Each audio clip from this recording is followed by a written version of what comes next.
Olá, Juliana Herman novamente em um vídeo do Mais Conectado Digital e hoje para conversar com vocês quanto custa um colaborador na sua empresa. Você tem noção de quanto você paga e quanto você gasta com um colaborador?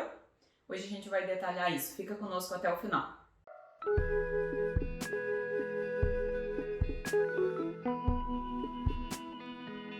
Então, eu separei um material aqui e eu precisei usar aqui meu recurso visual hoje para poder esclarecer um pouquinho melhor essa questão do colaborador, porque são vários processos que a gente precisa calcular. Então, vamos começar por partes. O primeiro ponto que a gente precisa discutir é que a primeira verba que um colaborador vai ter é o requisito do salário. E aí, como é que eu sei quanto é que é o salário que eu preciso pagar para esse colaborador?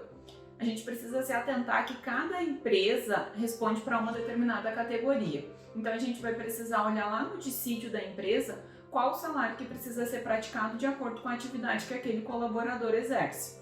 Aqui no nosso exemplo, eu peguei uma verba de R$ 1.500 para que a gente possa fazer uma simulação, mas a gente tem dissídios que têm valores abaixo disso, acima disso. Então você precisa sempre respeitar o que a sua categoria estabeleceu.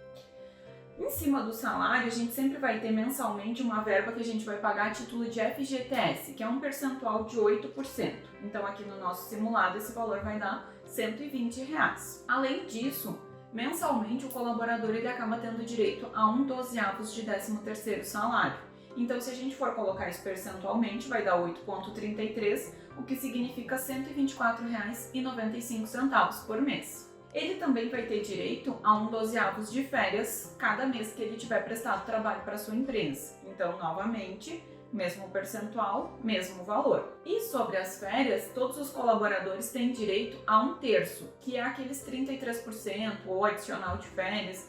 A gente tem várias nomenclaturas aí. E aí esse valor, então, ele fica 2,78%, R$ 41,70. Sobre esses valores de décimo e de férias, a gente vai ter um pagamento de FGTS, que é 8%, sobre esses valores vai dar R$ 23,33. Então a gente está falando que nesse primeiro grupo aqui de verbas, a gente tem um montante de R$ 1.934, que já é devido para o seu colaborador, considerando somente os valores básicos que a gente tem dentro da categoria, de salário, férias, 13º e fundo de garantia. Além disso, Juliana, o que mais que eu tenho?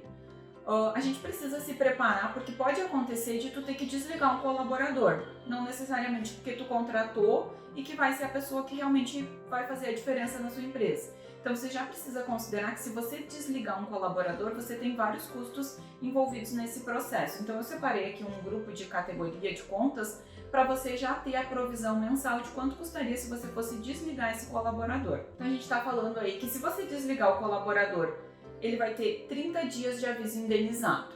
Ai, por que indenizado? O que é a tendência? Que geralmente quando tu está desligando uma pessoa, a relação já não está num processo muito favorável. Então é mais interessante às vezes indenizar um colaborador do que deixar ele dentro da empresa. Então a gente considera como 30 dias de indenização, 8,33%. Porém, a legislação determina que a cada ano trabalhado de um colaborador, se ele for desligado, ele tem direito a um acréscimo de 3 dias de indenização. E é indenização mesmo, não é 3 dias a mais que ele precisa trabalhar de aviso. Ele tem 3 dias de indenização a cada ano que ele trabalhar para a empresa, limitado a no máximo 90 dias. Então, se a gente for fazer isso percentualmente para poder fracionar e projetar, a gente está falando de 0,83, que daria 12,50 a cada ano que ele trabalha, no caso. Além disso, então, se ele for desligado, ele vai ter direito a um 13º salário indenizado, ou seja, um 12º sobre aquele mês que ele recebeu de indenização. Ele vai ter direito a férias indenizadas, mesma coisa. E em cima desses indenizados, ele vai ter o FGTS. Então a gente está falando aqui de um 13º de R$ 10,43, férias de R$ 16,67 e FGTS de R$ 13,16. E além disso a gente já prevê a multa dos 40%, que é 4,20%, R$ 63. Então se eu for fazer uma projeção mensal, eu contratei o colaborador hoje, ele trabalhou os primeiros 30 dias, eu for fazer uma reserva e for guardando para se por acaso ali na frente eu precisar demitir ele, eu devo guardar mensalmente R$ 240,70. Tá, Juliana, mas e se eu não demitir ele? Se você não demitir ele, ótimo, você não vai ter que pagar nada disso aqui. Se ele pedir demissão, não tem direito à indenização de 30 dias, não tem direito à indenização sobre décimo, sobre férias, e também não tem direito ao indenizado ali dos 3 dias, tampouco a multa dos 40%. E aí, se você fez uma reserva para isso, você pode destinar essa reserva para uma outra situação da sua empresa, um investimento, qualquer outra coisa. O terceiro ponto é que algumas categorias têm algumas definições diferenciadas. Então, a gente tem algumas questões que definem vale-refeição, algumas categorias, e isso varia muito de categoria para categoria, tem muitas que não definem. Além disso, a gente tem muitas definições sobre a questão do vale-transporte, e aqui até não está muito atrelada à categoria, é mais voltado para a questão de CLT, mas se o colaborador depender de um transporte coletivo para poder se deslocar ao trabalho, então ele tem direito a receber esse auxílio. E a questão de assistência médica, que também alguns dissídios prevêem, outros não. E insalubridade, que aí também não depende de dissídio, depende de CLT, depende de qual o processo que a pessoa executa, se ela tem um processo de risco ou não. Então, detalhando um pouquinho esses pontos, a gente está falando que o vale-refeição, eu usei aqui como parâmetro um valor de R$15, mas vai depender de que região você tá, como é que tá o seu processo, porque tem lugares que pode ser 12, pode ser 10, pode ser 18, pode ser 21, tem uma série de possibilidades. E nem todos os dissídios prevêem. Então, se a gente pegar R$15, considerando 21 dias úteis, a gente está falando aí de R$315 de valor mensal. Se a gente considerar R$12 de vale transporte, considerando que a pessoa gasta R$6 em cada condução e ela precisa só de duas, R$12 diário, vezes os 21 dias, menos os 6% que a gente pode descontar sobre o salário da pessoa, a gente tem um investimento de R$162. Assistência médica que eu coloquei, digamos que a gente tenha médico tradicional e mais atendimento odontológico, eu considerei um valor de R$150.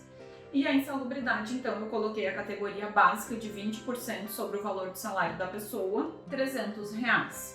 Então, a gente está falando aqui de um custo de R$927 em outros benefícios além dos que a gente já detalhou antes. E aí, então, se eu sou uma empresa optante pelo Simples, eu vou ter um custo mensal de R$ 3.102,63, ou seja, 207% do valor do salário da pessoa. Então a gente está falando que um colaborador que ganha R$ 1.500 custa 2,7 vezes a mais do que o que ele ganha efetivamente de salário lá no fechamento do mês. Aí a gente tem que se atentar para um outro detalhe, que é a questão de que eu posso ter empresas que não são optantes pelo Simples. E as empresas que não são optantes pelo Simples, elas têm um valor adicional em cima disso, que é o INSS sobre a folha. Eu trabalhei aqui com um percentual de 27,8%, que é o percentual assim mínimo de INSS praticado para empresas não optantes. E aí, nesse caso, se a gente considerar o INSS sobre as verbas da primeira parte, a gente vai ter R$ 498,06 mensais, e mais sobre as verbas rescisórias, que aí vai depender de eu ter ou não que indenizar esse colaborador, mais R$ 45,74.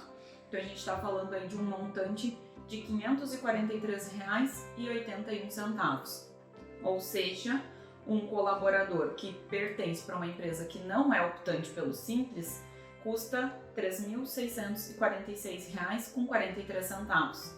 243% do valor do salário dele, 2,43 vezes o valor do que ele efetivamente recebe. Então eu gravei esse material hoje para poder detalhar um pouquinho mais como é que a gente faz, como é que é o custo de um colaborador, porque isso faz total diferença na hora de tu calcular o teu preço, na hora de tu pensar na tua rentabilidade. É importante se atentar para cada detalhe em relação a isso, para cada detalhe que tem na tua categoria de dissídio, e que você possa estar observando esses detalhes, inclusive para evitar algum tipo de ação trabalhista, algum tipo de problema futuro. Então, eu espero que esse conteúdo tenha te ajudado. Aqui no Polo a gente trabalha com esse detalhamento, então se você quiser trabalhar as informações do seu funcionário, se você quiser saber detalhadamente quanto que custa um colaborador da sua empresa, pede suporte que a gente pode te ajudar. E se você tem alguma outra dúvida em relação a isso ou outros conteúdos, deixa um comentário, faz o seu questionamento que a gente pode estar gravando um outro vídeo em relação a isso. Não se esquece de se inscrever no nosso canal e mandar esse conteúdo para alguém que você acha que possa ser relevante. Até mais!